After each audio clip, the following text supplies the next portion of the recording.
Olá, bem-vindos, bem-vindas, bem-vindes. Estamos aqui no estúdio virtual Casa Hoffman, nesse programa de Diálogos em Movimento. Estou, assim, muito feliz, muito honrada em poder ter essa oportunidade em conversar com a Isabel Marques. Um momento muito especial, assim, né? Que esse momento proporcionou, assim, esse encontro, esse diálogo. E, bom, acho que eu vou propor para você se apresentar, Isabel, um pouco. Então tá bom, Juliana, muito bom estar aqui com você, conversando. Sempre tenho lembranças tão maravilhosas de Curitiba, em vários momentos que eu estive aí presencialmente. E estou me sentindo um pouquinho com vocês também. Eu acho que nesse último ano de pandemia a gente aprendeu a se aproximar via tela, né? A gente se transporta, né? E a gente sente calor. Então, muito obrigada aqui para a Casa Hoffman também por essa oportunidade, né, da gente estar conversando. A gente sabe que essa conversa vai chegar a tantas pessoas, né? Que possa ser um bom diálogo, E pelas perguntas que a Juliana me mandou, né, Juliana? Muitas provocações, né, para a gente expandir a nossa forma de pensar, de olhar o mundo e de não nos pregarmos no futuro, óbvio, mas ter uma projeção para o futuro também, né? O que vai ser daqui, agora que esse movimento todo de é um retorno, não é um retorno, como é que é isso, né? Então, é um momento muito propício para a gente estar conversando sobre dança, sobre criança, sobre corpo, né? Nos meus temas preferidos, né? Então, só tenho a agradecer essa oportunidade e cumprimentar todo mundo que está aqui ouvindo a gente. Valeu. Ai, que linda. E quanto cativante é te ouvir e quanto é também, caro, para mim poder trocar e mediar essa conversa. Então, eu vou fazer uma introdução aqui, né? Que, que até é muito simbólico, porque aqui a gente está. Curitiba está cinzenta, numa seca, mas também uma umidade e um frio nesse tempo, nesse período do ano que é esquisito, assim. E isso me traz muita simbologia ao texto que eu vou fazer essa introdução aqui, né? Ao ler um artigo seu de 2014, fiquei suspensa no chovendo no molhado.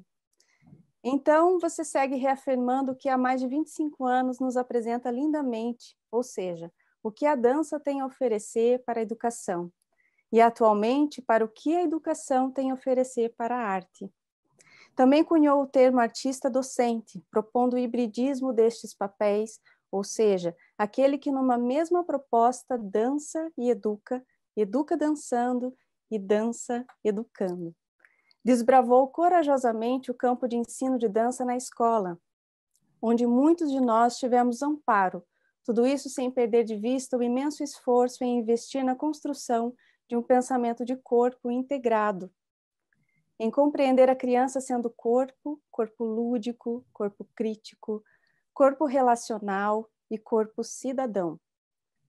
Hoje, regada dessa enxurrada de saberes, gostaria de poder inundar-nos de sonhos e palavras que, vindas de ti, possam nos nutrir de um esperançar e que possamos confiar que o ensino de dança já conquistou muito e que vai seguir movendo essa correnteza de corpos que se inscrevem no mundo quanto formas heterogêneas de existência. Espero não chover no molhado nessa aridez de Curitiba e que a gente possa mover úmidas por essa conversa, né? Então eu vou Fiquei seguir. emocionada, Juliana, que muito obrigada.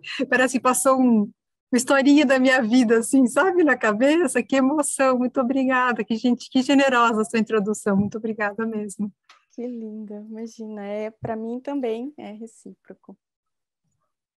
É sincero e é honesto, assim, né? Porque é isso que eu sinto e que imagino para essa introdução, quanto é importante para mim. Então, eu vou à primeira pergunta. Então, eu imagino que não exista outra forma de modificar a prática de ensino senão desaprender a aprender, desaprender a ensinar, desaprender constantemente o que vamos sendo enquanto pensamento de educação. Isabel, que ventos sopram hoje na questão da corporeidade, na compreensão de corpo na escola? Temos conquistas a celebrar? As pautas raciais, de consciência de gênero, classe, diferença, contemplam essa questão da corporeidade? Ai, que pergunta tão oportuna, né? Porque a gente está vivendo agora, principalmente porque parece que a gente puxou o breque de mão nessa corporeidade na escola, né? A gente foi para trás das telas. Quantas crianças nesse Brasil nem atrás das telas puderam estar, né?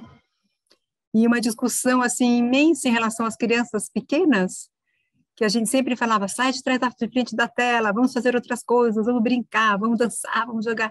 E de repente, assim, criança, vai para a tela, a professora está lá, você vai encontrar os seus amigos e no mundo dessa criança.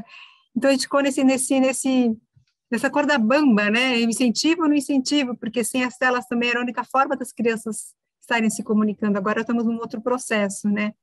Mas que dificuldade quando a gente fala de corpo e fala de tela, e acho que a gente aprendeu muito, né? Então, acho que a primeira celebração, acho que a gente tem muito a celebrar, sim, né? Vamos pegar uma pauta, não só uma pauta positiva, mas, assim, real, né? Como, assim, até por antítese, né? Como nós reaprendemos algumas coisas sobre os nossos corpos, principalmente sobre as nossas vontades, sobre os nossos desejos, sobre aquilo que não pode faltar de jeito nenhum, sabe assim, sim, preciso de abraço, sim, preciso de retorno, sim, preciso de afeto, né? E acho que as escolas que ficaram mais atentas a isso realmente se transformaram, e essa volta presencial está sendo de uma outra qualidade, né?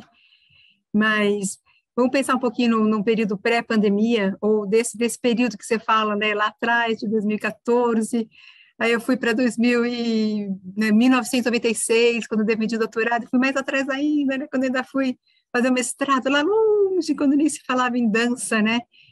E eu vou ser muito teimosa, sabe, Juliana? Eu falei assim, não, é isso que eu quero fazer. Para conseguir uma bolsa para estudar fora, eu não tinha mestrado em dança aqui, eu sou pedagoga, né, na minha graduação em pedagogia, e quando eu descobri que o que eu queria realmente era estudar dança como profissão, e eu descobri que existia uma pessoa chamada Laban, que tinha um centro Laban na Inglaterra, tudo assim, descoberta em catálogo, né, a gente ia no Conselho Britânico, para aqueles catálogos, descobrir o nome das universidades, escrever carta, esperar um mês a carta voltar, sabe?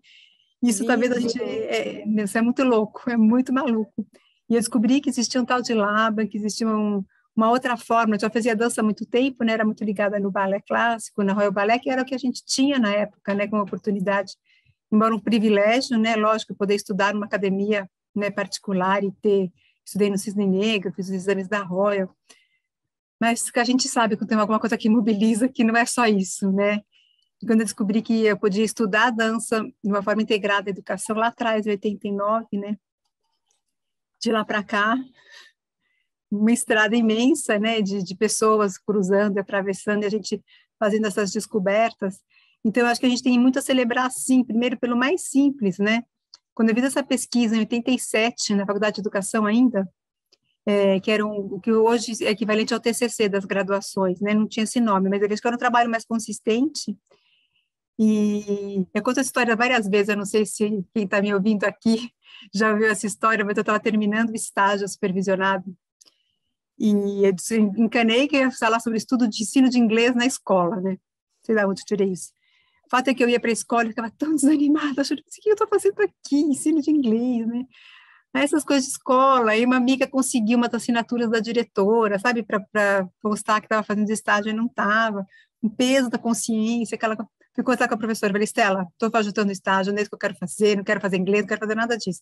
Ela põe lá, gente, eu em 1987 e eu com 21, 22 anos, né?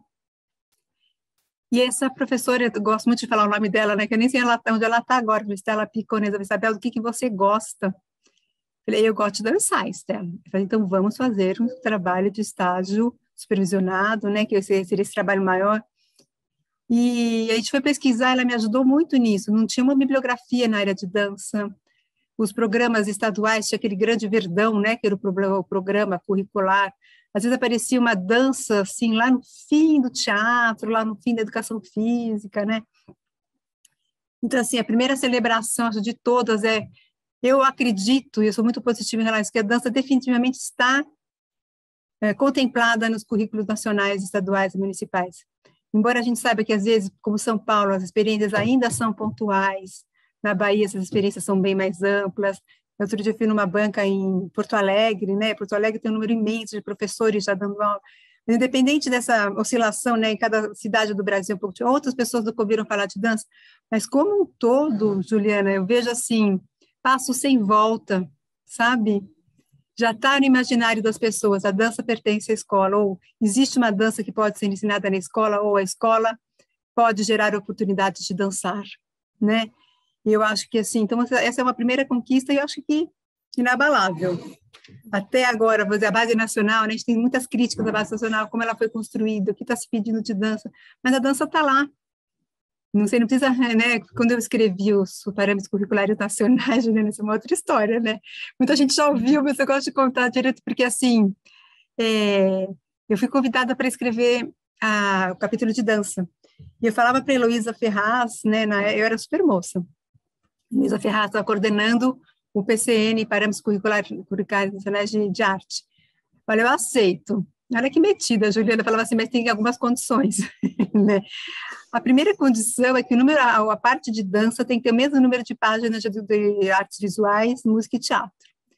E outra coisa é que a dança não podia ser a última de todas, porque a gente ia nesses congressos da FAEB, assim, artes visuais, teatro, música e dança, quando lembrava da dança, né? E eu até brincava assim, gente, esqueceram da dança. Toda vez que tinha no congresso, gente, eu ficava marcando no caderninho quantas vezes eu tinha esquecido da dança. Virou uma piada uma vez num encontro da FAEB, sabe? Gente, esqueceram da dança de novo. Então, eu acho assim, a primeira coisa a celebrar é que a gente não esquece mais da dança. O que a gente tem ainda muito a galgar é que dança é essa, como, quem, onde, que princípios ela tem. Pós-pandemia, a gente vai ter que realmente revisitar essa dança na escola, revisitar esse corpo. Há muito tempo a gente está pedindo, né, essa revisita à escola, né? Assim, já estava pulsando essa grande reforma aí antes da pandemia, e agora acho que a gente tem um pouco mais de clareza. Deu essa pausa aí, né? Então, essa é a primeira coisa. Eu acho que a dança já está na nossa, como eu posso dizer, na nossa lista de área de conhecimento na escola. Vou falar um pouco mais pedagogês aqui, né? E eu vejo muito conversando com as professoras, está sendo uma das maiores celebrações assim que eu tenho, como as professoras estão pedindo dança. Então, assim, pelo menos eu estou falando da minha experiência aqui em São Paulo capital, estado de São Paulo. Acabei de estar agora virtualmente com o pessoal de Fortaleza, né? E de Minas Gerais. E a gente vê as pessoas querem dança, elas querem aprender, elas querem se apropriar desse dançar, né? E repensar esse dançar na escola. Então, assim, eu vejo assim que, além dessa coisa desse passo sem volta na legislação, tem um passo sem volta que aí é muito empírico, não tem pesquisa nenhuma, mas eu acho que alguém já deve ter feito essa pesquisa, de como as pessoas querem. Nossa, eu não estou fazendo dança. Puxa, falta dança na minha programação. Que dança que eu vou dançar? Então, essa dança mais presente, no sentido mais literal, essa presença da dança nos corpos das professoras, né? Principalmente educação infantil, né? Eu acho. A gente tem a conquistar ainda no professor de arte, mas ontem mesmo tive com um grupo de professores de arte de São José dos Campos e de Catalão, de Goiás, sabe? E professor de educação física, professor de arte, vou deixar a polêmica para lá, tá, gente? Mas, assim, até é bom saber que tem uma polêmica, não é, Juliana? Ah, não, um Então, alvoroço. então se permanece, se existe a polêmica entre a dança, a educação física, a arte, a educação infantil, o pedagogo, quer dizer, a arte está aí, essa dança está espalhada, né, para a gente se apropriar e ver o que a gente faz com ela, o que a gente já está fazendo muito, né? Então, assim, e quem ganha são as crianças, né? Professoras com vontade estou falando de professoras mesmo, que a sua grande maioria são mulheres, né? Com vontade de dançar. Acho que a gente tem muito a brindar e agora, não sei, é voltar com tudo, né? Para ver como é que a gente não deixa murchar esse caldo que já está engrossando, né? E não sei se eu contemplei as suas Sim, não, e ações, né? Foi um até pouquinho. já bagunçou aqui tudo, mas me traz o quanto que a falta do corpo, né, presente, do movimento presente, faz ressaltar ainda, traz mais em evidência a importância e o quanto que a gente de repente está lembrando, puxa, está faltando dança mesmo, olha a dança aqui, e quanto que esse trabalho todo, né, de 30 anos aí vem nutrindo esse espaço mesmo da dança dentro da escola como algo importante, já bem consistente, né, bem consolidado presente, né, que antes não era, né, há 30 anos não era. Vou te dar um dado, que às vezes, né, números são importantes. Sim. Quando eu comecei, já que estamos nesse mundo empreendedor, vamos falar um pouquinho de números. Quando eu comecei a pesquisa, eram 4 cursos de graduação em dança e licenciatura no Brasil, e agora já são quase 34. Outro dia eu falei com o Antrif, o professor da UFBA, ele falou, não, acho que são 41, mas enfim, é um número incrível de cursos universitários, né, alimentando, né, essa área de conhecimento, expandindo aquilo que eu fiz, né, que a gente começou há 30 anos, então eu tenho essa coisa assim, de celebrar essa expansão. Que bom, a gente tem muito a celebrar, assim, que bom que muito mais gente está pesquisando, independente de estarem ou não de acordo comigo, assim, acho que é sempre uma coisa de, se tá aí, o caldo está mexendo, a gente está em movimento, né, muitas pessoas interessam, são 34 cursos, olha que maravilha, Quase né? um por ano, né? Abriu um por ano. Isso. Então, assim, esse interesse, né, assim, e esse interesse dessa importância da dança na escola, essa vontade de ir para a escola, eu acho, né? Embora eu ter feito pedagogia, muitas pessoas da minha sala não queriam ir para a escola, né? Queriam trabalhar pedagogia nas empresas, ter esse departamento, e essa vontade de mexer com a escola, né? Eu acho que é bem bacana, né? Que a dança mexe com a escola mesmo, né? Paulo Freire falava muito, né, em mudar a cara da escola, né? E eu acho que a dança é um bom tempero para mudar a cara da escola, né? Opa! E aí faz uma conexão aqui com essa segunda questão que eu elaborei em relação ao corpo cidadão, né, que você propõe. Será que você chegou muito perto disso, né? Esse corpo cidadão do que eu li me atravessa muito relacionado ao que hoje, em minha pesquisa, debruço-me sobre essa volição, né? Sobre uma dança volitiva, com vontade de querer aprender, vontade de querer ensinar, com vontade, né? Que você falou também desses desejos. Quais problemáticas nos levantam ao pensarmos os aspectos da autonomia da criança, né? Voltando agora o olhar mais para a criança que dança, aos atos de fala, a inventividade, ao deixarmos com que elas sejam protagonistas das suas vontades. Juliana, eu sei que você também está pesquisando isso, então eu queria te ouvir, né? Porque eu acho que quem está agora junto com as crianças, mas tem uma coisa assim muito incrível, né? Eu acho que a gente fala de outra forma, né? Ou talvez expandir, depois você me fale se eu estou lendo corretamente como a tua pesquisa, mas o que a gente tem falado muito das crianças como protagonistas e como autoras, né? Quer dizer, isso é uma coisa que eu falava já há bastante tempo. Eu acho que vocês estão expandindo, né? As pesquisas recentes têm expandido essa semente inicial, vamos dizer assim. A gente falava muito, quando você fala dessa questão das vontades, dos desejos, né? E das escolhas, né? Crianças sabem fazer escolhas. Nós não precisamos ficar escolhendo para elas, né? Então, o que elas querem, o que elas desejam, o que faz bem para elas, né? Acho que elas têm muito claro isso. Muitas vezes não verbalizando, obviamente. Professora, eu gostaria de trabalhar, não é a escala B do octaedro, tá certo? Ou do icosaedro. Mas assim, o corpo dela está o tempo inteiro falando para a gente do que elas gostam, do que elas desejam, qual é o potencial de dança que tem ali, o que elas conhecem, inclusive, né, no corpo, né? E eu falava assim, eu trabalhei muito com as professoras, né, que durante muito tempo o que era oferecido nas escolas eram os repertórios prontos, muitas vezes tirados da mídia, né? E eu acho que eu estava falando disso, dessa cultura Xuxa, como foi muito forte nas escolas de São Paulo. Posso falar por São Paulo, porque eu trabalhei bastante tempo com elas, né? E hoje a gente até fala isso, né? A cultura Xuxa já acabou, em termos de televisão e das novas gerações, mas as professoras que estão na escola estão mantendo essa cultura viva, né? E não é tanto, acho que não, eu estava falando dessa discussão, né? Não é tanto a pessoa da Xuxa, o que ela deixou de fazer, não é a biografia da Xuxa que está aí, né? Mas é como e que proposta ela tinha de dança para as escolas, que era simplesmente pôr na parede e todo mundo copiar. Então, não era que a professora... Então, assim, a gente estudou bastante isso, como era o processo, né? Não é que a professora aprendia essa dança no corpo dela, mesmo que fosse um repertório da Xuxa para baixinhos.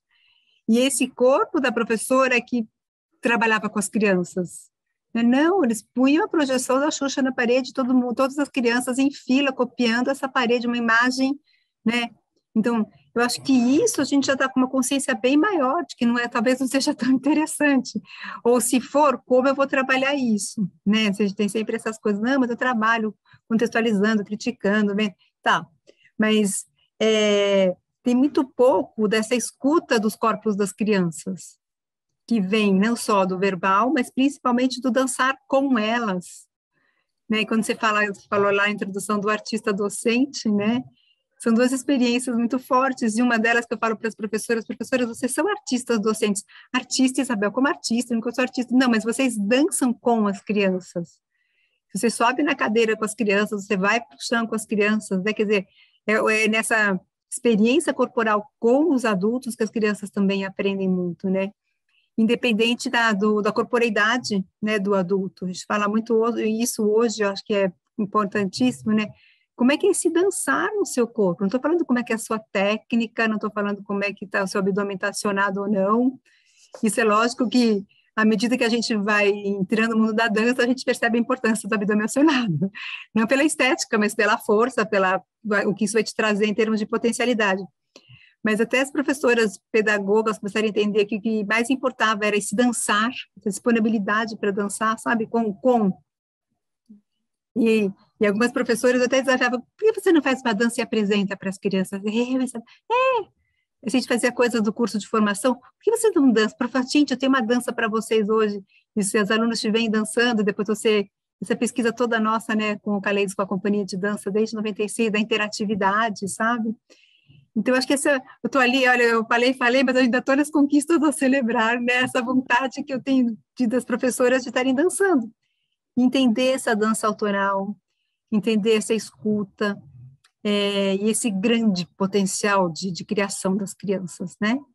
Potencial de criar. Acho que tem uma coisa no diálogo, na interlocução com o adulto, no diálogo, interlocução com elas mesmas, no diálogo, interlocução com outras artes. Às vezes é música, às vezes é arte visuais, às vezes é desenho, né? São várias interlocuções aí que geram dança, né? E essa, Juliana, você está com as crianças, né? Essa singularidade, né? Como cada uma realmente, cada criança é única nessa singularidade de dança e do que elas querem fazer, né? Estava ouvindo agora uma entrevista de uma escola de educação infantil aqui de perto. Eles têm um conselho de escola, educação infantil, quer dizer, até 5 anos, né? E nesse conselho as crianças conversam o que vocês querem, como está indo a aula, então tem toda uma discussão. E depois, só por curiosidade, para vocês saberem, coisa linda, né? Vereador aqui de São Paulo, existe o Conselho Mirim dentro da Câmara dos Vereadores. Uau! É Aí... incrível. Aí, assim, você fala do corpo cidadão, né? Essas crianças vão, aí são crianças de educação de Fundamental 1 e educação infantil. Posso falar o nome do vereador? Porque é incrível, ele é o Celso Gianazzi que está fazendo isso. Eu achei uma ideia tão maravilhosa, ele tem uma conexão muito forte com a escola. Mas a ideia do Conselho Mirim veio de algumas escolas que já têm um conselho de escola. E a diretora estava me contando, é um vídeo que elas fizeram, eu estava assistindo o vídeo, que as crianças foram reclamar que elas não queriam dormir, que elas não precisavam da hora da soneca, sabe? E aí ela contando, isso é uma coisa de adulto, de uma escola medicalizada, que fala, criança tem que dormir tantas horas, tal. E elas falavam que elas queriam brincar, que elas não queriam dormir, né? Mas olha que lindo, não só ter essa escuta dos adultos, contraponto com aquilo que a gente, lógico, tem conquistas universais que a gente sabe que é importante, mas por que não considerar? Então, vão dormir agora? Então, como é que vocês vão ficar? Vão ficar cansados? Que horas a gente vai dormir? Tem toda uma discussão aí, né? Mas é maravilhoso as crianças trazerem isso. Eu queria um dia umas crianças falando assim, gente, eu quero uma dança autoral. Não é? Quero dançar as minhas, mas elas falam isso para a gente de outro jeito, né? Quando você sugere alguma dança que é pura cópia, mecânica, sem sentido, sem relação com a vida dela, sem vínculos, né? Elas simplesmente dispersam, elas não fazem, né? Então, assim, acho que tem muitas coisas que tá nesse corpo que basta a gente, não é, a gente fala em olhar e escutar, né? Mas é lá olhar, escutar, tocar, tá junto, experimentar outras coisas, né? Ser Essa questão, reconhecido, né? De que está construindo junto. esse feedback, né? Porque tem muitas vezes assim que o adulto verbaliza muitas coisas importantes que as crianças estão sentindo, não que só o verbal, mas o verbal às vezes completa esse círculo de sentidos, né? Você está cansada agora, aí é por isso que você está dispersa. Não, professora, eu não estou cansada, eu estou assim, assim, assim. Ou não é, é isso mesmo, sabe? Será que é fome que você está sentindo? Não, não é. Então tá bom, mas faz a pergunta, não é assim, você está com fome, por isso que você está disperso. Não. Será que é fome que você está sentindo? Porque a gente tem experiência também, a gente não pode negar a experiência do adulto, né? O aprendizado se dá nessa interlocução com o mundo, e o mundo tem adultos, né? Mas nós podemos ser adultos mais próximos, mais atentos, mais corporais, né? Quer dizer, quantas professoras vão ler história, chega na cadeira, senta, não é? E não levanta mais, é um corpo imóvel, né? Sim. Eu digo assim, até para amarrar o sapato da criança, nem se ela levanta, ela fala, põe o pé aqui em cima, né? Põe o pé aqui, ó, porque ela está conseguindo nem se mexer mais, né? Existe isso também, né? Mas eu acho que isso está se modificando tanto, sabe? Eu acho que eu tenho um pouco assim, acho que essa pandemia, para quem estava atento ao que estava acontecendo, né? E esse clamor do corpo, né? Do que a gente está precisando muito, né? Eu não sei Mas se eu respondi a pergunta. muito lindo você falar disso, desse grupo, né, que tem como é que é? Colegiado, que as crianças Eles decidem, que chamam não é conselho de escola. conselho de Quais são os escola. problemas que vocês estão sentindo que não está bom? E ela deu uns exemplos assim, tem muito cocô de cachorro na porta da escola. Olha Então, o que só. que a gente vai fazer? Vamos fazer umas placas, vamos fazer umas placas. E aí eles voltam, vocês viram como já mudou, né? Depois vocês fizeram as placas.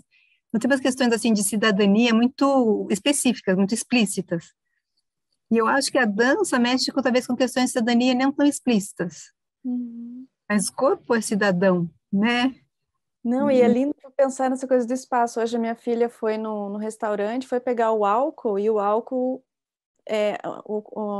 o canudinho é bem na direção do rosto dela, e assim, na horizontal, ela apertou e foi nela. Coitada. Gente, que coisa, né? Porque não pensam no mundo das crianças também. Então, é sobre isso também, né? Você pensar que essa foi uma estratégia, né? Eu tenho pensado sobre isso. Essa foi uma estratégia de abrir o espaço. Crianças, fale sobre a perspectiva de vocês. Qual a visão que vocês têm? Quais são as problemáticas? Entrem aqui, não é simplesmente, façam o que vocês querem, que essa é uma problemática que pode abrir, né? Mas o que Sim, incomoda, o que pode melhorar? Isso lindo do cocô, né? Do cachorro. Isso, poxa, põe o álcool na altura da criança para não ter esse tipo de coisa, né? Essa modo de pensar muito adultocêntrico, né? total. De organização de espaço. E isso eu sou muito curiosa. Eu acho que quando eu me pergunto sobre a vontade das crianças, é um pouco isso. Quando numa aula, no ensino, né, num espaço de educação, você se propõe, né, quanto educador, ou quanto diretor, quanto alguém que está ali responsável, em pensar num conselho, ou em pensar, vamos modificar aqui para adaptar, vamos ouvir pelo menos, ou vamos ter estratégias onde se possa ouvir o que tá como vontade, que está como E problemática. ver essa escuta ser trabalhada de fato, né? Não ser só uma coisa formal. Porque às Exato. vezes a gente abre o conselho de escola para a gente poder dizer para eles o que a gente quer, né? O que é necessário. Mas a voz do adulto faz parte da comunidade, né? Uhum. É só pensar, e a experiência nossa é importante também. Eu quero sempre que o professor é importante, professora, o artista, né? Que a gente tem uma função social nas inter-relação com as crianças, mas é escutar de fato, né? Sim. Não é estar no conselho para dissuadir as vontades delas, né? Elas querem uma casinha na árvore, não, é perigoso, melhor não, o que seus pais vão dizer? Quais são os problemas de uma casinha na árvore? Vamos pensar junto? E o Exato. que seus pais vão achar? Então, vamos conversar com os pais também? Sabe, assim, é uma coisa eu não sei, eu sou muito freiriana, né, Juliana, assim, parece esse palavrão que é problematizar, né, que não é palavrão, na verdade, levantar questões para que todo mundo possa pensar junto, né, e essa é uma Criar uma experiência assim, consistência, né? Desculpa, criar então, uma consistência entre o que se diz e o que se se faz, né? Oh, nossa! E estou pensando em relação só que eu lembrei de um exemplo, mas não é de criança, é de adolescente, né? Quando você fala dessa dança autoral, você está usando um outro termo aqui, uma pesquisa sobre abolição, sobre o que eles querem, o que eles gostam, né? Tive uma experiência com adolescentes, assim, também, com supervisão de estágio. Essa professora ela era adolescente de Fundamental 2, então já um pouco mais velhas, né? Era a época do tchan, do axé, e ela falou que ela queria fazer uma dança com a turma, e uma turma não queria fazer a dança dela. Então, tá bom. Ela falou, o que vocês querem? Foram lá fazer uma dança mais televisiva, e ela topou. Enfim, não vou discutir. E ela falou assim, quem quiser, vou propor um outro tipo de dança, que é uma dança autoral, que vocês vão criar. E ela era professora de artes visuais, ela fez uma releitura do Guernica. Que guerras nós temos hoje, que conflitos nós temos hoje. E como ela é de artes visuais, então o figurino era preto, branco e cinza. Então ela fez todo. E lógico que eu fui assistir, eu chorava, né? O Fábio, né, que estava com a gente também, diretor do Calede, chorava. E aí fui conversar com elas, né? Falei assim, qual é a diferença da dança de vocês e da dança que as outras meninas optaram fazer? Sem depreciar, não é, as escolhas. Mas assim, ela falava assim, isso me marcou profundamente, ela falou assim, essa dança é nossa. Imagina isso, não, olha que pertencimento, né? Isso aqui é a gente que fez. Então, isso tem um valor imenso em termos de corpo cidadão, né? Assim, sim, meu corpo pode transformar situações, ele não precisa só reproduzir, né?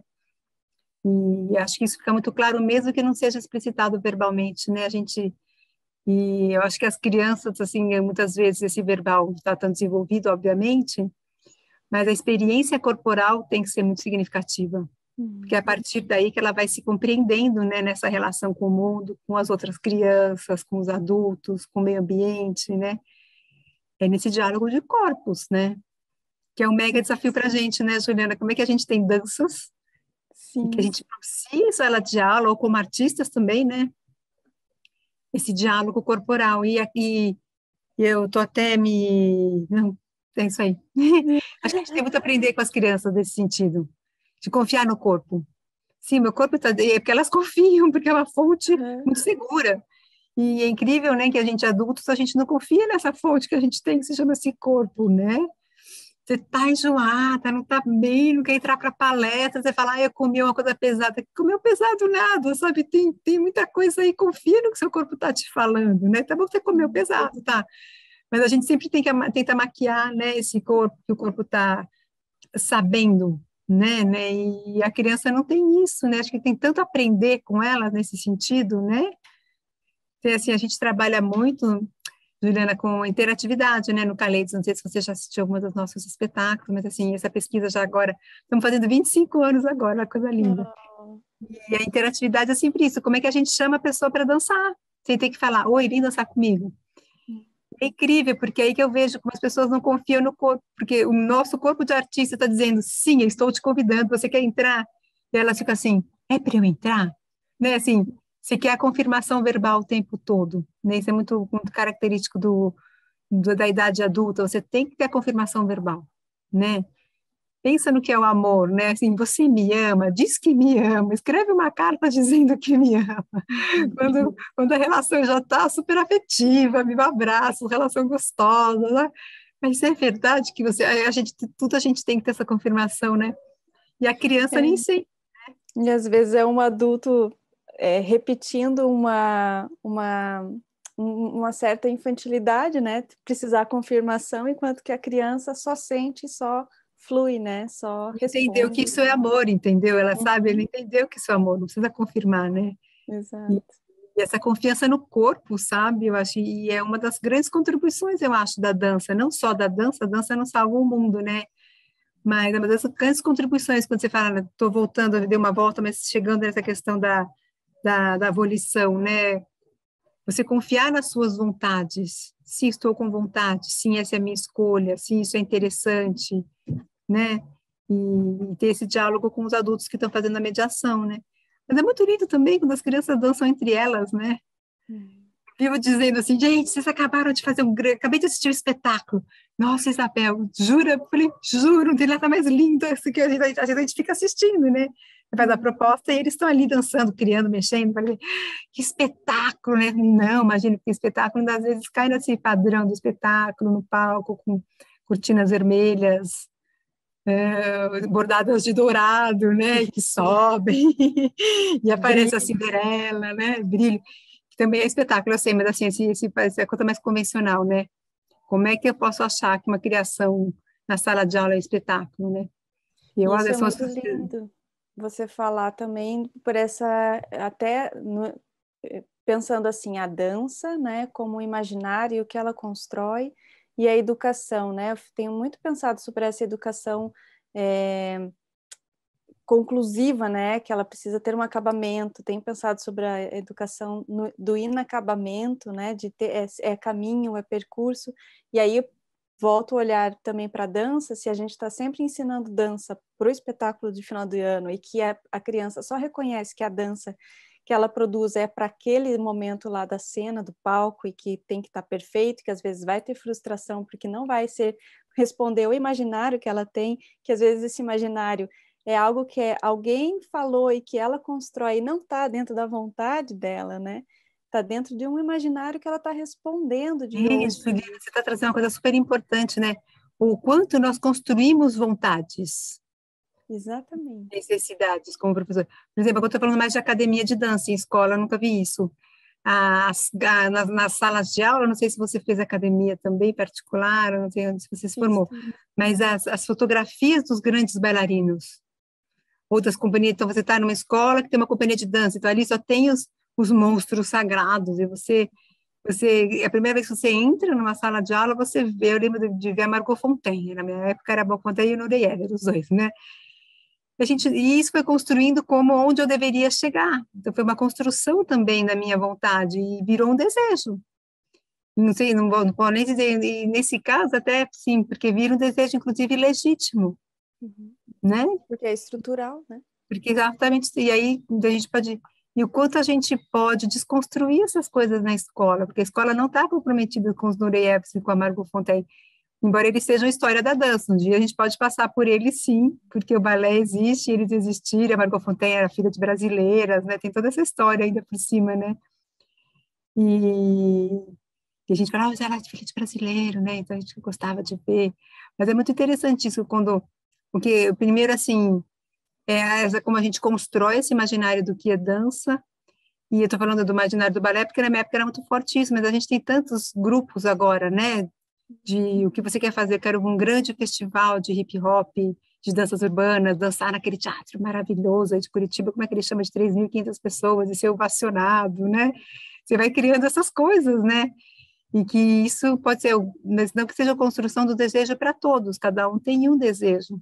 Eu acho que a gente está atento em termos de dança na escola pública, né, no ensino formal, a esses muitos imaginários, essas muitas possibilidades de dança, inclusive nenhuma dessas, né? É que a gente pode fazer uma coisa que ainda não existe, quem sabe, não é? Que é bacana também, né?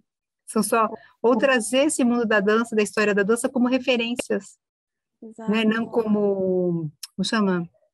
Metas, né? E conseguir diferenciar, né? Trazer essa autonomia para a criança e trabalhar a volição para conseguir diferenciar o que é referência, o que é desejo do outro que me traz como, né, que eu sou aluna para também realizar o desejo do outro, né? Ou não, ou eu estou sendo aluna para descobrir a minha subjetividade quanto aluna, né? E assim conseguir diferenciar, né? O que é diferente do que o professor propõe do que eu posso buscar com os recursos que esse professor propõe, né?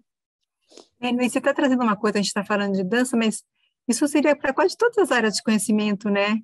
E Sim, que a é nossa área de corporal é muito forte nisso, em termos de modelo de corpo, de movimento, de imaginário, de desejo, né? Mas é uma reflexão que se expande para toda a escola, né? Qual o papel do conhecimento, né, na escola, né? E é um dos grandes, eu vou falar quase dramas, porque para mim sempre foi um drama, porque o mundo da dança é tão gigantesco, e às vezes você tem um ano para trabalhar com essas crianças e nunca mais elas vão ver dança na vida.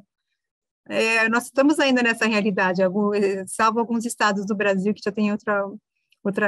Então, você fala assim, eu quero tudo, eu quero trazer tudo, eu quero trazer referência de história, eu quero trazer improvisação, eu quero trazer composição, mas, assim, tem os repertórios, né, de matrizes africanas que também são importantes. Então, selecionar é uma coisa dificílima, né? E aí, eu vou dizer assim, se a gente escutasse um pouquinho mais as crianças, talvez isso fosse mais fácil para a gente. Né? A gente tem esse repertório, lógico, de a gente estar estudando e pesquisando a vida inteira, não para, mas nesse momento, para esse grupo, e a gente não ficar achando que é menos, como chama assim, frustrado, quando a gente não traz o mundo inteiro, né? Mas, assim, essas pequenas experiências significativas, que eu acho que é mais uma contribuição, estou respondendo talvez uma outra indagação sua, que você fez anteriormente, é uma das grandes contribuições das crianças também, né? O prazer nas pequenas coisas, né? Faz um castelo, né? Virou, assim, quando a criança descobre que pode virar cambalhota, que pode girar, são os pequenos, assim, é um gozo tão grande, você fala assim, não, só está girando, não, não é só, gente, eu aprendi a girar. Eu acho que todo mundo tem essa experiência de alguma coisa no corpo que queria muito fazer e conseguiu, né?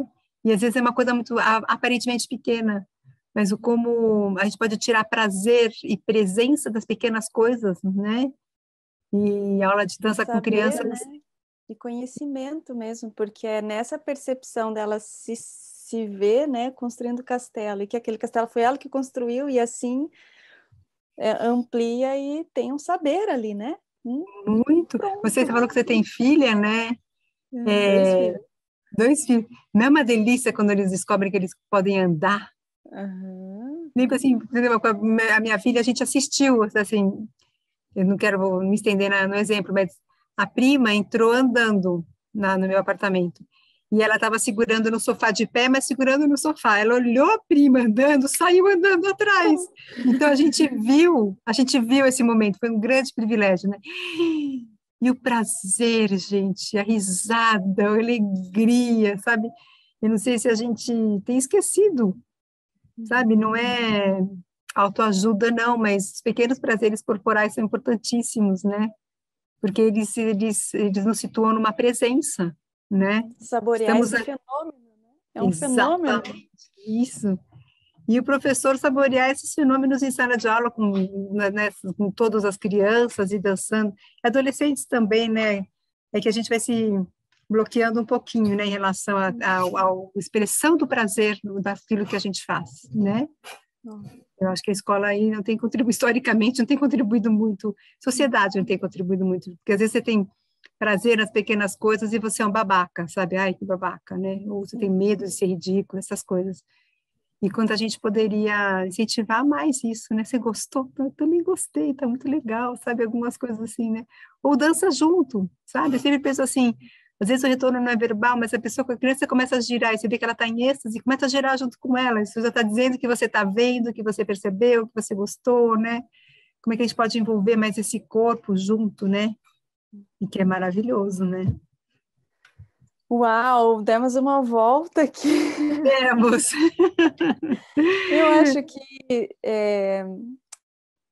você falou, né? Poderia ter pego aquele gancho, mas se a gente vamos contemplar, né? Que a gente celebrou recentemente, né? O centenário do Paulo Freire e perceba, você já falou várias vezes essa referência muito presente, né? Tanto como pedagoga e que traz isso lindamente, né? Uma interlocução muito bonita para a dança e que eu acho que contribui imensamente, assim, né?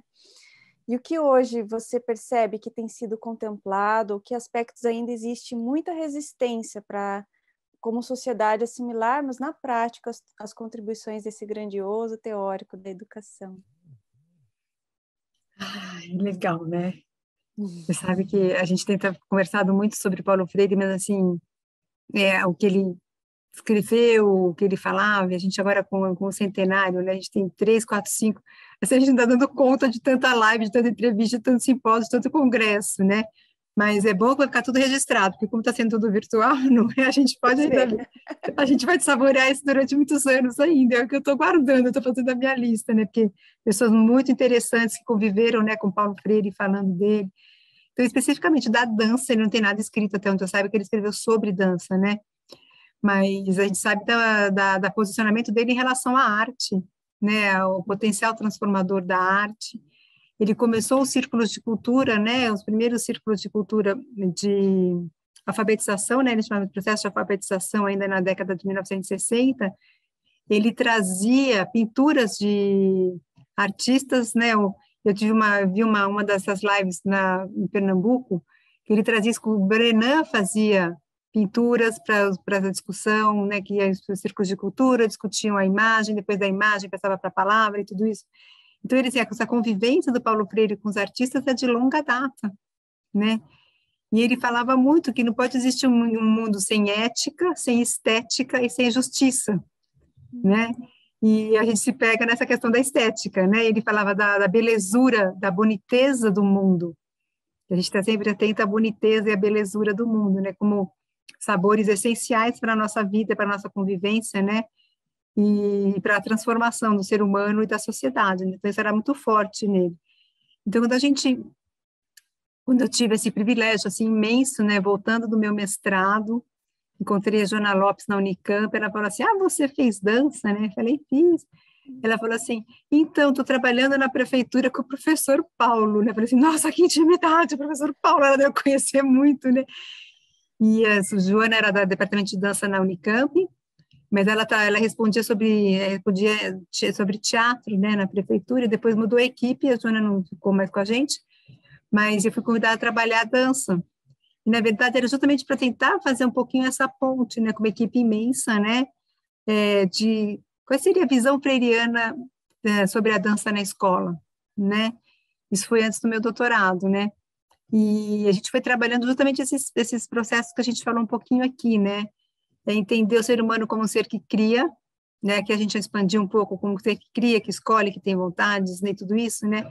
Mas entender o ser humano como criador. Então, vamos repensar. Foi que eu tive essa experiência com Xuxa para baixinhos, com as coreografias prontas da festa junina, né? Que a gente foi se deparar com isso nas escolas. Essa dança era muito mais uma cópia. Gente, algumas danças a gente copia, a gente introjeta, a gente faz, mas tem todo um processo de apropriação de repertórios, né? Eu estou falando desse... utilidade também, né? Tem uma utilidade, né? Porque aprender dança para festa junina, aprender dança para o Dia das Mães, aprender dança para... Não para si, né? Isso, então, assim, e por isso, né, Juliana, extremamente pontual. Entra e sai, né? E essa enorme dificuldade, lógico, os professores sem formação também, então a gente não pode criticar, lembrando que não tem essa formação em dança para pensar a dança, para entender a dança, para ouvir a criança, né? Hoje nós já estamos em outro patamar, né? Porque se você não tem essa formação, pelo menos você sabe quem chamar para estar com você, não para fazer por você, para estar com. Então, a Juliana lá do segundo B, ela fez dança, quem sabe ela não vem aqui, discute com a gente junto, sabe? Acho que a gente já tem outros referenciais de pessoas que estão fazendo trabalhos incríveis, né, no Brasil inteiro, né? Mas é pensar assim, o que a gente foi trazendo como equipe, e eu fui tentando pontuar isso na área de dança, era a questão do ser humano criador, então, como se cria. Então, mudar essa concepção de dança na escola para uma concepção de criação, do potencial de criar, de inventar, de experimentar, de experienciar, né? Corpo, dança e movimento, né? E é muito interessante que ainda eu sempre bati nessa tecla que a gente devia falar que a gente faz dança na escola, e as pessoas ficavam muito relutantes, né? Se falar que a dança, pai não vai deixar, a igreja não vai deixar, a criança não vai querer, os meninos vão se afastar, né? Eu bati assim, não, a gente tem que ensinar, que volta a questão do imaginário, né? Porque quando eles imaginam dança, imaginam toda essa, vem ver o pacote inteiro, né? A gente tem que, justamente, então, essa ideia do Paulo Freire, né, de problematizar a dança. A gente pode problematizar, eu tenho uma busca minha sempre assim, como é que a gente pode problematizar dançando? Sempre pensando nisso, como é que a gente pode dialogar dançando? Todos os termos, esses princípios básicos do Paulo Freire, porque a gente pode ficar conversando muito, mas eu adoro conversar e adoro problematizar verbalmente, sou uma pessoa extremamente mental, mas tem uma hora que esse corpo problematiza, né? Esse corpo reinventa, né? Então, um dos maiores desafios, e isso até hoje, viu? Você fala de 30 anos de carreira aí como artista, como docente, formadora, né? Ainda assim, cada vez que eu estou em aula, dançando, eu falo assim, agora problematizei no corpo, sabe? Ou seja, o corpo perguntou, outro corpo respondeu, eu refiz toda a minha concepção, e a gente... Então, essa crítica, né? Não só a crítica verbal, no sentido filosófico, mas a gente também tem uma crítica que é corporal. Não a crítica cri-cri, sabe? Assim, isso aqui está feio, isso aqui está errado, né? Crítica no sentido de olhar com profundidade, olhar, quando eu digo olhar, não é só com os olhos, tá, gente? É vício de mundo ocidental, né, gente? A gente tem os termos que a gente precisa rever, mas eu vou olhar e usar esse termo mas com essa... Então, assim, quando a gente fala em termos de crítica, o Paulo Freire trabalha muito, e eu gosto dos princípios da Terezinha Rios, que a crítica é olhar claro, amplo e profundo. Como é que eu danço com clareza para mim e para quem está perto de mim? Como é que, claro, amplo, como é que eu amplio as minhas possibilidades, né? Porque tem muitas coisas que a gente vai e cai no ciclo visto num mais do mesmo quando a gente está experienciando a dança, né? Ou a coisa que a gente sabe, ou a coisa que a gente gosta, ou a coisa que a professora gosta de ver, né? E tem todo um jogo aí. Então, assim, ser crítico no corpo é você ampliar suas possibilidades de dança.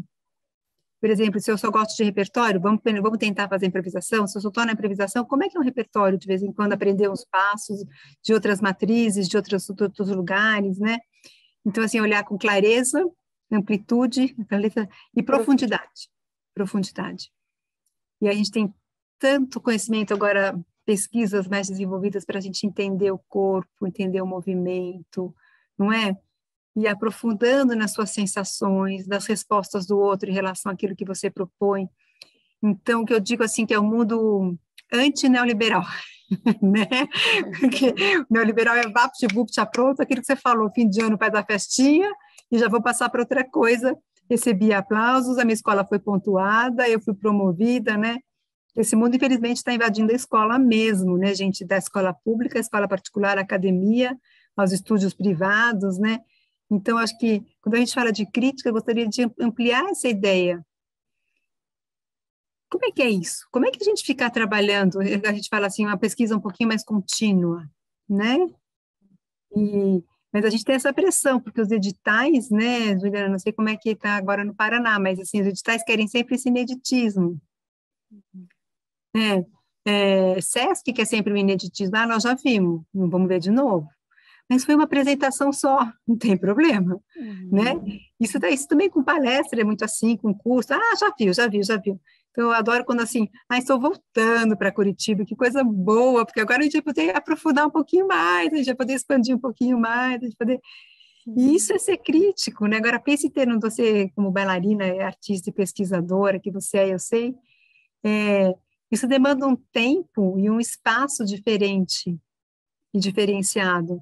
Então, assim que eu fico pensando assim, eu sonho um pouco de vez em quando, viu, Luciana? Juliana, pensa assim, se a lógica da escola se movesse a partir das demandas e das necessidades de cada área de conhecimento, então, a grande, sim, eu acho que essa demanda dos professores de arte já desde sempre precisamos de mais tempo. Uma aula de dança com 50 minutos, no qual 10 você gastou para afastar as carteiras, como é que você vai ampliar, aprofundar, sentir, perceber, querer alguma coisa, né? Então, eu acho que aos poucos, eu acho que a gente está pensando nisso. Eu tenho eu acho que um dia a gente vai conseguir, sim, fazer com que as demandas do conhecimento, o conhecimento estruture a escola, e não que a escola encaixote o conhecimento. Porque a resposta que você tem você tem 40 minutos. Né? Para gente, 40 minutos, conseguiria fazer uma roda, às vezes, dependendo da turma que eu estou, né? A gente não conseguiu nem pensar se vai tirar o sapato ou não, essas coisas, né? Mas acho que a grande transformação da escola seria isso, quer dizer, qual é a medida da escola, se é a medida do conhecimento. E a gente fala assim, hoje eu tenho uma aula de 2 horas e talvez no fim da semana o professor de história vai ter aula de 2 horas. E na escola da minha filha é assim, cada semana eles dizem o que vai ter na semana seguinte, a partir das demandas do que foi trabalhado. É muito especial isso, né? E demanda assim, uma flexibilidade imensa. Mas isso não é isso que a gente está precisando hoje, de mais flexibilidade. Quer dizer, a pandemia veio para dizer isso, sejam flexíveis, a gente não sabe mesmo o que vai ser amanhã. Você lembra quando começou? A gente achou que ia ser uma semana, e todo mundo produzindo loucamente, fazendo... Aí vai, não, é uma semana. Uma amiga falou assim, Ih, Isabel, isso vai até junho. Eu falei, junho? Como assim? Não vou conseguir manter esse pique, não, gente. Então, acho que as experiências, se a gente entender o que foi essa experiência, de fato, uma das coisas que para mim foi muito forte é isso. O futuro a Deus pertence, a gente nunca sabe que é o dia seguinte, mas no fundo, você está controlando o dia seguinte, você está prevendo o dia seguinte, você está, né? Não é que não ter perspectivas de futuro, não é isso, mas é determinar o futuro diferente, né? E agora com a pandemia, a gente viu que a gente não sabe nada. Porque a gente está sempre em função, né? Se for pensar na escola, né? A gente está em função do calendário, a gente está em função com o horário, com a grade curricular, com os conteúdos programáticos, com o calendário que precisa cumprir, né? Com as datas do ano letivo, e assim tudo determina como você vai se organizar. E daí, de repente, não tem ano letivo, esse calendário não existe, o tempo não... Ninguém está determinando nada, porque é um vírus que está tudo aí, então... Zerou tudo, né? Caiu tudo. E legal, né, Juliane, pensar assim, a gente nunca conviveu com o luto nacional, né? Então, assim, a gente tem que entender que nós estamos de luto ainda, né? E que as crianças que voltam agora para a escola, que a gente está no semipresencial ou no presencial, aquilo que você falou muito da escuta, né? Que histórias essas crianças têm para contar de um período dentro de casa ou fora de casa, ou apertados em casa, ou com comunicação, sem comunicação? São tantas histórias corporais, né, dessa pandemia, né? E efeitos, né? Eu acho que isso a gente pode tocar, então, esses efeitos, né? Que vai trazer e que traz, e já está aí, a gente já está lidando com isso, né? Tanto positivamente, porque para mim teve muitos pontos positivos, né? De poder estender a minha comunicação, de poder ampliar, né? Poder fazer esse tipo de encontro. Como meus filhos estiveram mais com os meus pais, pude me reconectar como Juliana e não só mãe. Tive mais tempo para mim, que foi também preciosíssimo para poder pesquisar. Eu tive essa oportunidade, né? Soube aproveitar bastante também para poder me debruçar coisas que eu não teria tempo para aprofundar com o tempo com as crianças. Mas também tem outros efeitos, né? Tem ansiedades, tem consequências no corpo, né? Dores, relações, fraturas, né? De relações, perdas de vínculos, né? E o quanto a dança pode contribuir, né? Eu fico pensando nisso, o quanto que se por exemplo, cada disciplina, cada horário na grade, né, curricular de ensino, assim, pudesse ter uma pitadinha de dança, pitadinha de afeto de corpo, assim, o quanto poderia contribuir, né? Eu fico, enfim, lanço essa problemática para você. Sim, esse potencial do corpo de conexão, né? Isso voltando na outra, né? Com outras palavras, eu acho que é o que o Paulo Freire falava, no potencial das relações. Como assim, a relação que traz o vínculo, que traz o significado, que traz o sentido, que traz, né? Então, assim, essa possibilidade e não existe, eu acho assim, essa relação, se ela for corporal, se ela for de toque, se ela for de presença, ela é extremamente potente, né? E, assim, eu acho que, grosso modo, esses governos totalitários sabem disso, né? Primeiro o ministério a cair no governo Temer foi o Ministério da Cultura, né? Quer dizer, tem uma caixa preta ali, né? A gente sabe porque a gente que está fazendo essa caixa preta, mas é de fato, sim.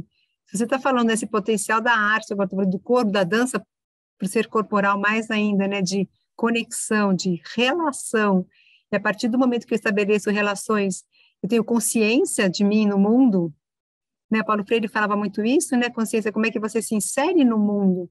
Então, como é que essa dança está te inserindo no mundo, na relação com os outros, na relação com o meio.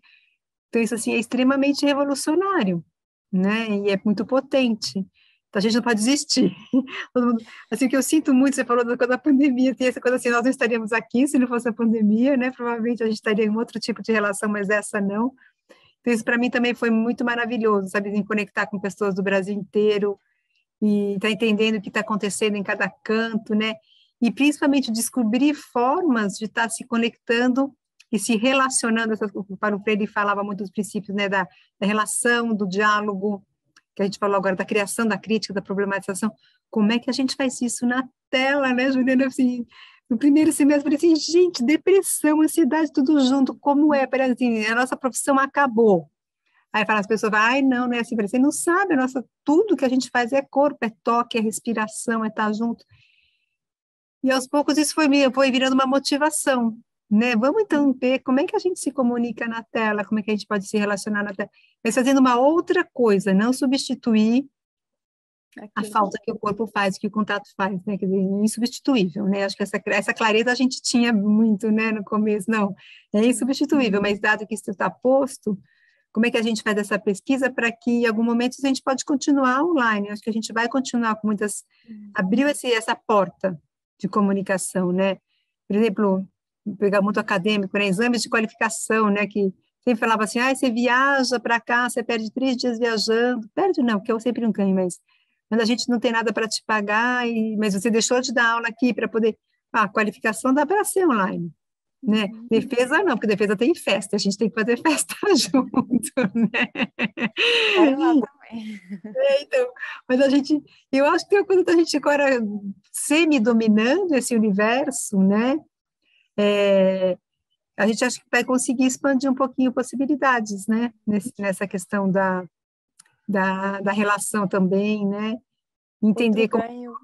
muitos, esse acho que foi para mim ainda é muito difícil, fazer aula de dança mesmo, assim, a gente tem algumas tentativas, eu sei que teve gente que foi obrigado de um dia para o outro, estava na escola, né, eu não estava, mas foi um mega desafio, né, você manter os seus princípios em relação à dança, princípios, né, não práticas, na tela, porque a tela te chama por um 5, 6, 7, 8, me copia aqui, né, e quando a gente é tantos e tantos e tantos anos, tá falando, poxa, será que essa é a melhor forma de ensinar mesmo, né? Vamos pensar uma outra maneira que não seja só essa mecânica da cópia, né?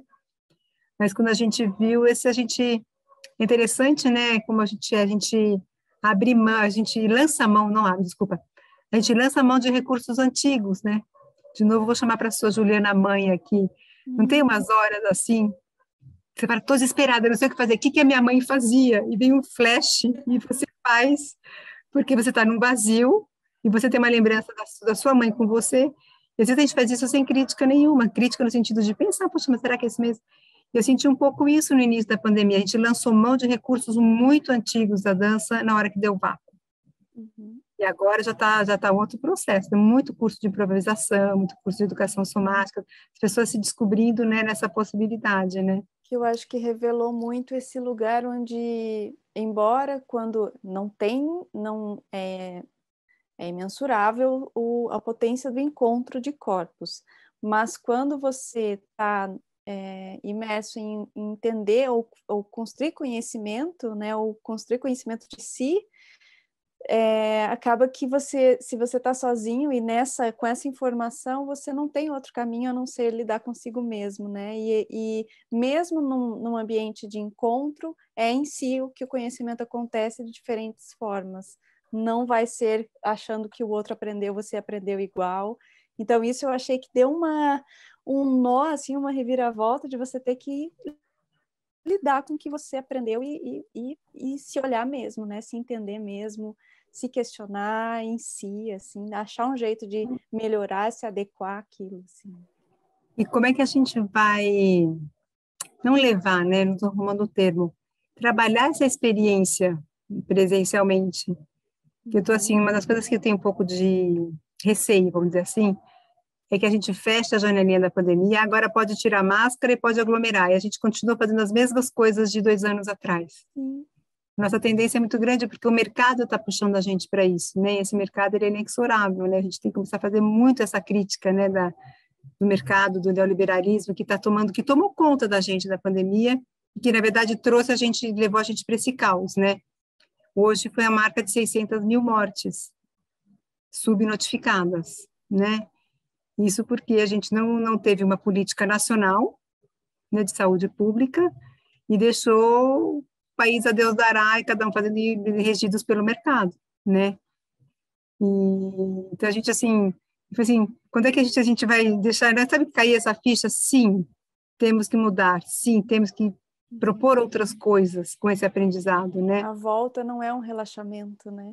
A volta é ativa, né? Boa. Precisa estar presente, né?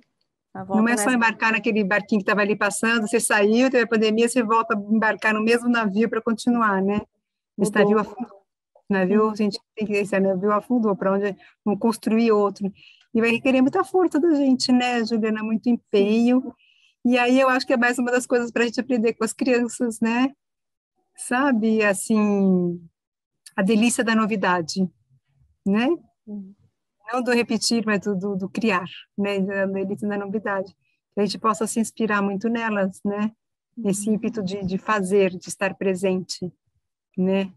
Que é o que é importante, então, principalmente nas primeiras fases, como é gostoso, né? Fazer, tô aqui do lado, não, você não está aqui do lado, você só sabe, a mamãe só existe quando ela está no quarto, né? Então, assim, essa coisa de revalorização dessa presença, né? Que é a nossa arte, a arte da presença, né? E a gente conseguiu, de uma certa maneira, pelo menos das pessoas que eu convivi aqui durante a pandemia, a gente conseguiu um pouco essa presença na telepresença, né? Acho que todo mundo trabalhou bastante isso, até aprender para onde tem que olhar, como tem que fazer, para você se sentir mais contemplada, né? Com o meu olhar, com a minha presença. Acho que a gente foi um aprendizado bem bacana, né? Mas como é que a Bem, gente vai isso para frente, né? sim, acho que a gente pode ir se encaminhando para uma finalização e eu não posso, Bom, não posso deixar de fazer uma pergunta assim que eu vou me sentir contempladíssima, assim, que então o que eu tenho pesquisado, o que eu tenho propondo na minha prática é que a manualidade de construir é esse campo ou esse espaço que eu proponho para as crianças, venha ver o que você te interessa aqui nessa matéria, nesse material, nesse papel, nessas coisas residuais do meu artesanato, assim, né? E ali é o espaço onde eu acho que a volição tem um portalzinho, tem uma porta de entrada para elas.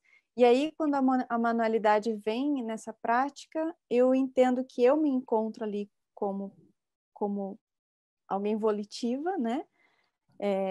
Como bailarina e com uma dança volitiva, e encontro também esse potencial de subjetividade que cada um vai aprender de uma forma, assim. Então, eu tenho entendido esse lugar do artífice, né? Que cria ferramentas para uma aprendizagem. Então, eu construí essa pergunta aqui. A partir de toda a sua trajetória e das suas proposições, acredito que espera desdobramentos a partir delas, né?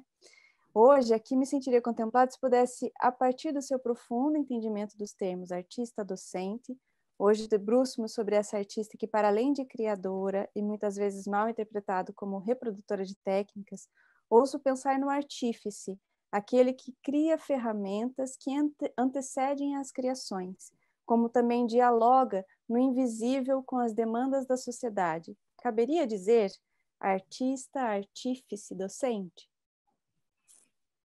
muito bom. Estou aqui pensando, porque eu acho que a coisa do artífice, né?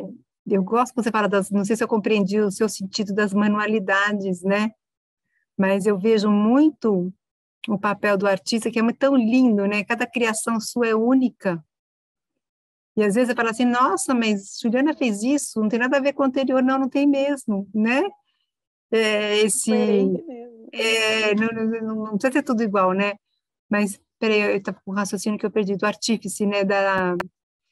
Eu vejo uma coisa do artesão, do fazer, do degustar, sabe? Atualmente eu estou trabalhando mais com direção, né? E a gente já está em cartaz agora, voltamos com um cartaz com 5, 6 pessoas na sala, está um processo bem lento, máscara, essa coisa toda. Mas sabe que esse processo, não sei se eu estou dando um exemplo para tentar discutir o que você está falando.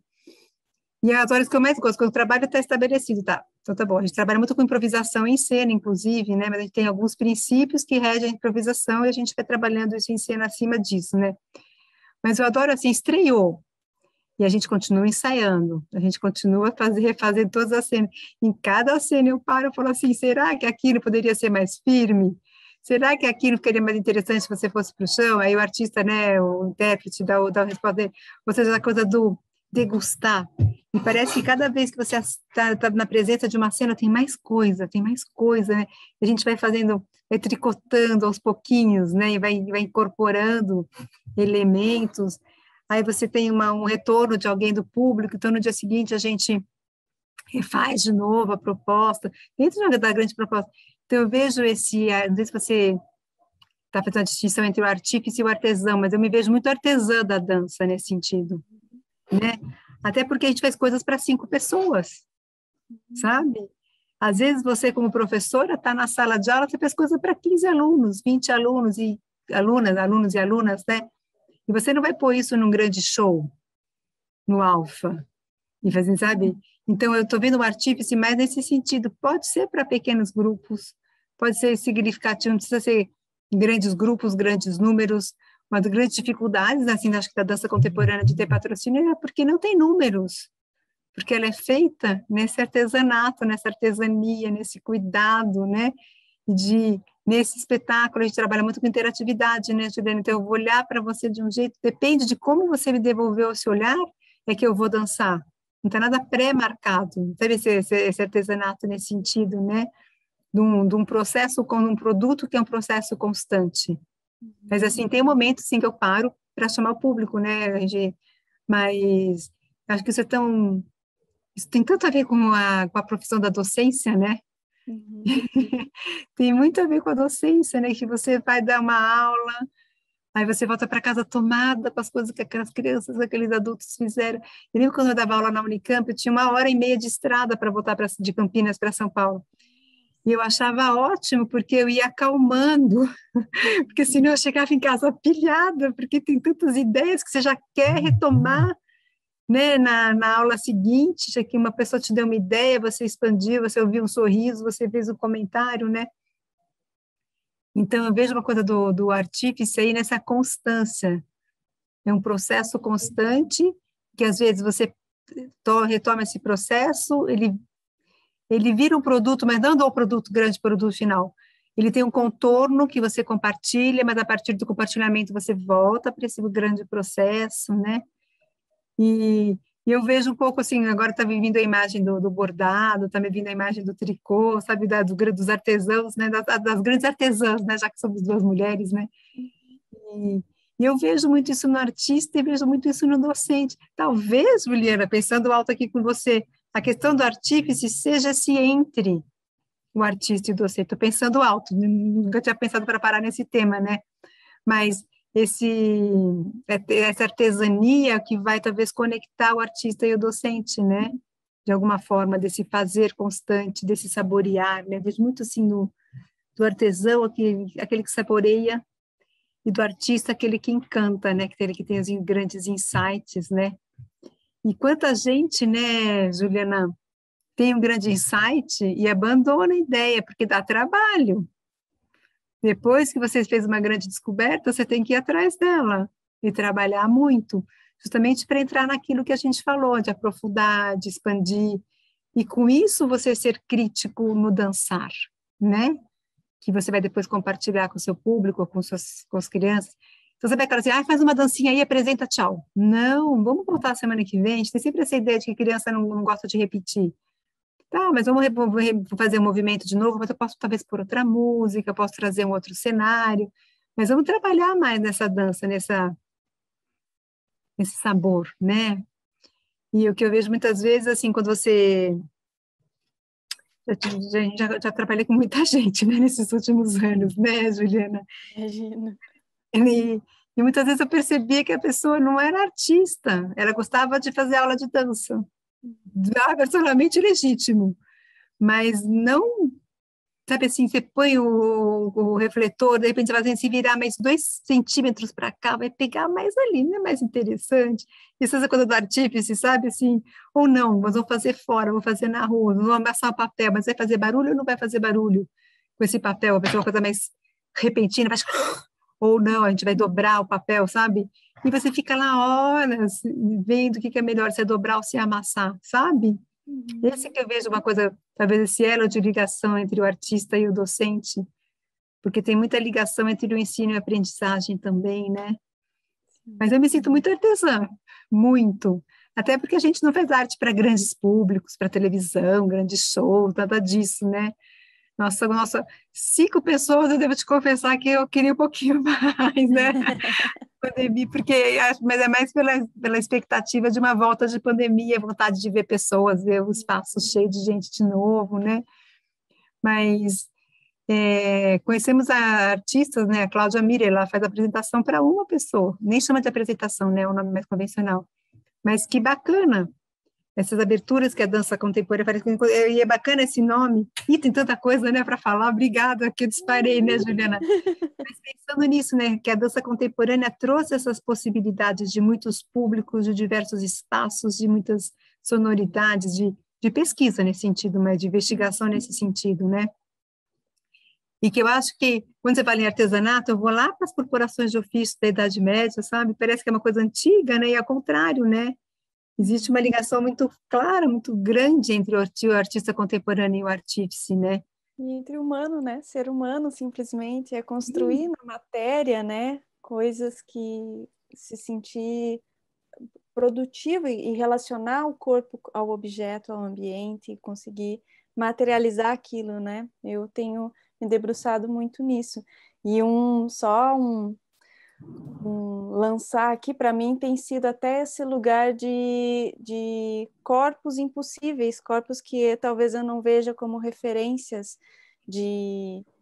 né, da dança. Ali, quando eu construo diferentes corpos com diferentes matérias com as crianças, diferentes corpinhos, é uma referência de um corpo que não existe, e que esse corpo que não existe pode me ensinar e continuar me ensinando como mesmo docente, e continuar ampliando a referências de corpos para criança. Assim. Eu acho que atualmente, essa é uma grande pauta, né? Ampliar referências de corpos, ampliar referências de arte, ampliar referências, né? Ampliar não no sentido de incluir, né? Porque pareceu toda poderosa, branca, classe média, ou agora incluir essa dança para... Não, mas ampliar. E às vezes a gente não conhece, mas assim, acho que muita gente... Então, vamos lá, vamos conversar com pessoas que conhecem, acho que é nosso papel aí como docente, como artista, chamar pessoas, então, que conhecem, vamos ampliar, vamos ver outras coisas, vamos fuçar e abrir esse baú, né? E eu acho que isso está muito em pauta agora. E não é fazer isso para a criança, mas às vezes a própria criança pode ampliar essas possibilidades, né?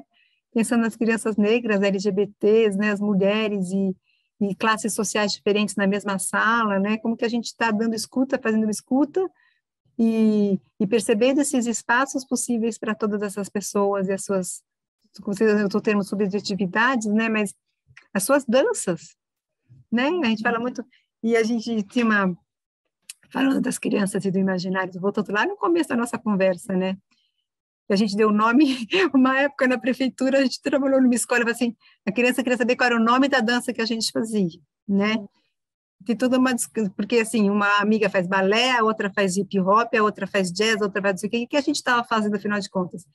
E você falar, faço improvisação, né? Dá um vazio, né? Sabe assim? E a gente fala assim, olha, vocês fazem dança autoral, a gente deu o nome, dança autoral, virou dança autoral, porque também não é dança criativa, não é nada disso, né? Então, umas coisas difíceis para esse processo constante de criação, né, de processo-produto que se interrelaciona o tempo todo, é nomear, sabe? Pode parecer bobagem, mas a escola, ela tem as suas caixinhas, né? E a gente está tentando que elas não existam, mas num determinado momento é importante falar, mãe, estamos fazendo uma dança assim, né? Porque aí você ganha aliados, né? Você tem que ter pessoas. Então, muitas vezes a gente não dava nome, mas chamava os pais, mães e cuidadores para dançar com a gente. Que dança vocês estão fazendo? Vem dançar. Aí você vai... E elas entendiam no corpo que danças eram essas, né?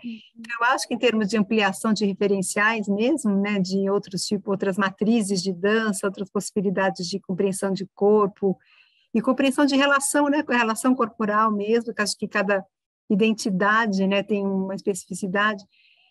Eu não sei, eu acredito muito que é no dançar, sabe? Como que a gente pode propor? É no dançar junto, no estar com, porque vai criando uma outra ideia de sociedade, né? Assim, aquilo que, assim, isso talvez seja, assim, aquilo que a gente aprende no corpo está aprendido, né? E não que ele seja definitivo, mas tem um outro sentido, né? A experiência tem outro sentido, né?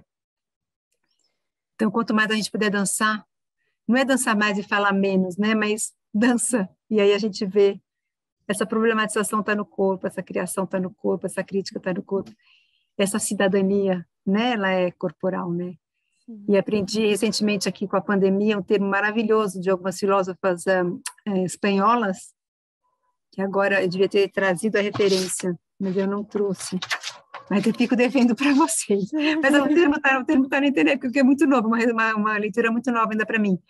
Mas me chamou muita atenção que elas não falam mais são do grupo de feministas espanholas, né? Elas não falam mais tanto de cidadania, que ela diz que a cidadania compreende um patriarcado, né, um neoliberalismo, um capitalismo, né? Então elas estão usando mais o termo cuidadania. Oh, que lindo. É maravilhoso, né, Juliana? Eu fico devendo essa referência para vocês, né? Se vocês colocarem, né, cuidadania, provavelmente as autoras aparecem ali.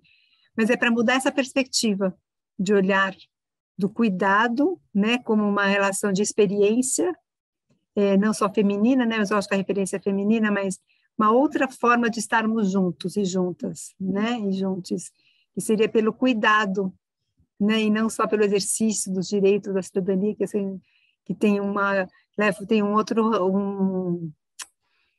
muitas vezes pode ter um ranço, né, Sim. da gente, dependendo de como você compreender, né, então essa ideia da cuidadania, eu fico pensando, né, acho que uma das coisas que a gente mais aprendeu, né, com a pandemia, eu pelo menos, é a necessidade de cuidar-se, cuidar dos outros, cuidar de si, e como a nossa dança, então, pode estar contribuindo para essa cuidadania.